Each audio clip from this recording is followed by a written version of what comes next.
Hi, Lucy here. So in this video, I wanted to show you how I model a tenancy schedule and tenant income. I want to break that down for you. So let's dive into the model. So the first thing I do within my model is I set up the demise. So you can see here, we've got the demise that is the ground floor.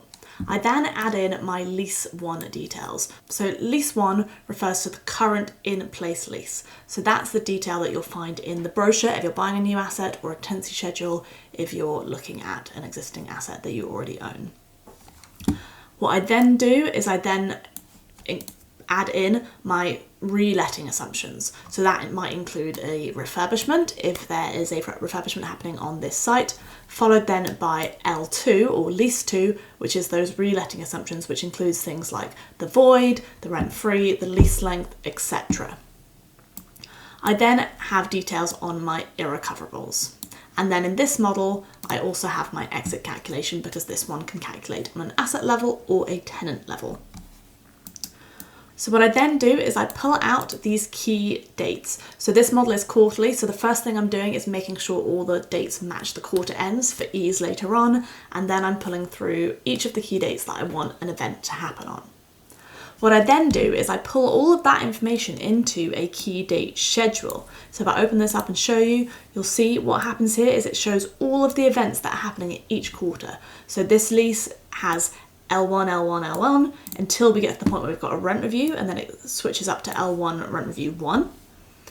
It's then vacant for a quarter where CapEx is happening. It's then vacant for another quarter without any CapEx. We then hit our L2, so we have 3 quarters of rent free, and then our L2 kicks in, followed by our L2 rent review 1.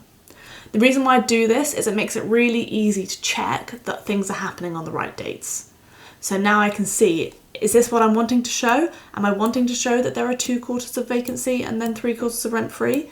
If the answer is yes, then I'm doing it correctly. And so it's a nice, easy way of being able to quickly see that things are happening on the right dates without having to look at all the complicated formulas because it's there in a visual written representation. What I then do is I build out a series of bits of information that feed off those key dates. So I pull through my ERV so that I can link to that later. And what I then do is all of these other ones, I then link to what's happening in those key date schedules or what's happening in this bit. So I have my void. So for example, all I'm looking for is if it says that it's vacant, I'll pull through my vacancy. If it says that it's got rent free, I'll pull through rent free. And I'll do that for each of these items here so that it's really easy for me to be linking to these things because I've already made them match the dates of my cash flow and pulled through a really easy to visualize representation so I can easily check things. And by then being able to do this, I can then check, for example, in this rent free, I've got 3 quarters of rent free pulling through. So it makes it so much quicker and easier to check that everything's happening on the dates that they're happening on.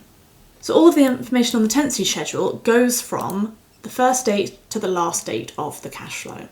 And then on the cash flow, what I do is I use this hold flag to pull through the tenancy information only on the dates when we're actually holding the asset. So you'll see we sell the asset at this point and therefore everything beyond that is blank. But the benefit of doing it in the way that I've laid it out here is it means I can still look at things like my future WALT or my valuation calculations in the future so that I can make sure I'm optimizing the sale of this asset on the right date and that I can do any of those other calculations around running yields or cash on cash or whatever because I have all of the information for the full 10-year cash flow, or 11-year in this case because I always like to add one for luck, but without having to compromise my formulas elsewhere by making them too complicated. And so everything that's on this page is all super easy to follow because all I'm doing is taking the information from the tenant tab and then multiplying it by my hold period. So that is how I build out a tenancy schedule to make it as easy as possible for me to see what's happening and to be able to check things. And by doing it this way, it means that I can add in additional features. So like for example here, I have 3 rent reviews, but if I wanted to add in a 4th rent review or a 5th rent review, I'd be able to do that really easily because of the way I've laid it out. Equally, if I wanted to add in more leases, so you've got L3, L4, A5, I've got some that go up to L12 for the really long ones where you've got really short leases, I just repeat the same process, just repeating all of these dates and linking back to them, and it makes the whole thing so much quicker and easier. If you guys want to learn how to do this, then you can join the EIP Academy and do the How to Model a Commercial Lease course, where I go through all of these steps in detail. So following on from my last video where I talked about how to model a single tenant in a tenancy schedule, now I want to show you how I model 2 tenants in a tenancy schedule.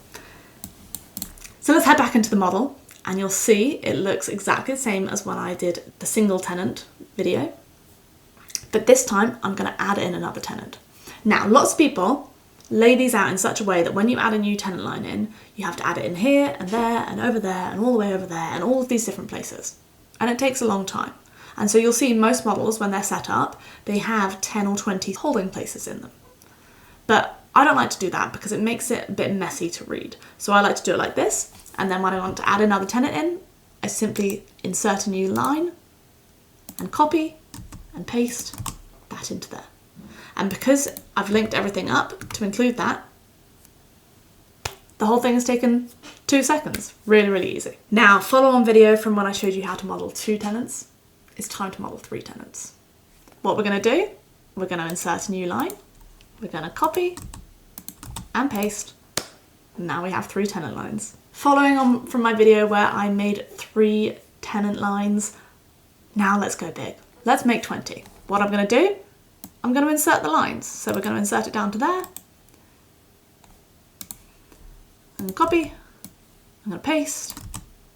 You see, I've done 21. Whoopsies, done too many. Delete. Done. So the reason why I build my models like this is because they become so quick and big and scalable so easily. So many times I have clients coming to me with a property that's got 3 tenants and equally one that's got 50 tenants. Ones where they split units and they do all sorts of things, and by doing it like this, I can have an indefinite number of tenant lines. And it makes it so quick and easy to add more. I have had situations, and I'm sure you guys have all had situations, where someone has asked you, let's split this unit. So instead of having 1 unit, we're going to have 2 units. And then you have to go through this whole effort of adding in an extra line and doing this whole thing. This way, 2 seconds, you've got a new tenant line. Job's a good one. If you guys want to learn how to do this, then please, please, I implore you to join the EIP Academy, where you can take my course, How to Model a Commercial Lease, and learn how to do this for yourselves so that you have a really scalable model from the beginning. I also teach you how to do this in under 2 hours in the How to Pass a Modelling Test course. So if you want to learn how to do this really, really quickly, it's obviously got a lot less detail than this one because we're trying to do it in 90 minutes, then that is the place to start, to join that course and be able to create a scalable model really, really quickly. I'll see you in there.